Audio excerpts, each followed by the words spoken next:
దేవుని ప్రశస్త నామంలో ఈ మాటలు వింటున్న ఈ వీడియో చూస్తున్న మీ అందరికీ నా హృదయపూర్వకమైన శుభాలు. ఈ దిన ఆశీర్వాదపు ప్రార్థన మీ అందరి కొరకు. ఈ ప్రార్థనలో ఏకీభవించండి. దేవుడు మీకు తోడై ఉండి అనేకమైన అద్భుతమైన కార్యములు, ఊహించని కార్యాలు మీ జీవితంలో చేయలాగిన ప్రార్థన. మమ్మను మిక్కిలిగా ప్రేమించిన మా ప్రియ పరలోకపు తండ్రి యేసయ్య, నీ ఘనమైన శ్రేష్టమైన నామానికి వేలాది వందనాలు తెలియజేస్తూ ఉన్నాను. ఈ ఉదయకాల సమయంలో ఎంతమంది బిడ్డలైతే ఈ ప్రార్థనలో ఏకీభవిస్తున్నారో వారందరినీ నీ రెక్కల చాటున మరుగుపరుచుకోనండి. ప్రతి బిడ్డను ప్రభని హస్తాల్లోనికి తీసుకొని వస్తున్నాను. నాయనా, ఈ దినము నీ బిడ్డలు చేయనున్న ప్రతి పనిలో మీరు తోడుండండి. ప్రతి పనిని సఫలము చేస్తానన్నావు ప్రభా. మా కార్యాలను సిద్ధింపచేసే దేవుడవు నీవే. మేము చేతకాని వారమే, కానీ నీ బలము ద్వారా, నీ శక్తి ద్వారా, అయా విశ్వాసము ద్వారా గొప్ప కార్యాలను అధిరోహించగలిగే శక్తి, సామర్థ్యము, జ్ఞానము, ఆ ధైర్యమును మాకు ఇచ్చి నడిపిస్తున్నావు. నీకు స్తోత్రాలు. ఈ దినం మేము చేసే ప్రతి పనుల్లో మీరు తోడై ఉండండి. నెమ్మదినివ్వండి, సహాయమును దయచేయండి. ఎవరితో ఎలా మాట్లాడాలో, ఎవరితో ఎలాగ మెదులుకోవాలో ప్రతి జ్ఞానమును ప్రతి క్షణము మీరు ఇచ్చి నడిపించమని మనసారా కోరుతున్నాము.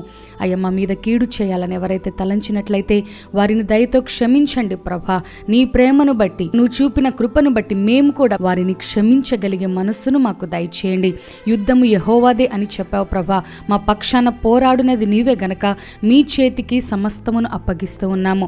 మా ప్రతి పనిలో మీరు తోడుండి ఇది నాన్న ఎవరైతే పుట్టినరోజులు, అదేవిధంగా వివాహ వార్షికోత్సవాలు జరుపుకోబోతున్నారో వారి జీవితంలో నూతనమైన ఆశీర్వాదాలు, సియోనులో నుండి యెహోవాని ఆశీర్వదించిన వాగ్దానము నీ ప్రియుల జీవితంలో, అదేవిధంగా సంవత్సరం అనే దయా కిరీటమును బహుమానంగా దయచేస్తానన్నావు.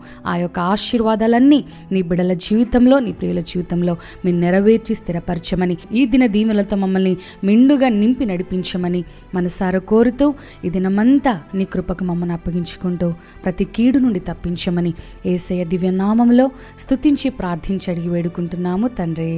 ఆమేన్, ఆమేన్. మరి ప్రతిదినము కూడా మీ కొరకు ప్రార్థన చేయాలని దేవుని ప్రేరేపణ ద్వారా మీ ముందుకు రావడం జరుగుతుంది. ఖచ్చితంగా మీ జీవితంలో దేవుడు కార్యం చేయబోతున్నాడు. ప్రతిదినము కూడా ఈ యొక్క ప్రార్థనలో ఏకీభవించండి. జస్ట్ 1 to 2 minutes ఈ ప్రార్థనలో మీరు ఏకీభవించడం ద్వారా గొప్ప శక్తిని మీరు అనుభవిస్తారు. దేవుడు నెమ్మదినిస్తాడు. రోజంతా గొప్ప ప్రశాంతతతో దేవుని కృపలో కొనసాగుట ఎంతగానో ఈ ప్రార్థన తోడ్పడుతుంది. కాబట్టి ప్రతిదినము ప్రార్థనలో ఏకీభవించండి. దేవుడే మీ జీవితంలో గొప్ప కార్యము చేయునుగాక. ఆమేన్.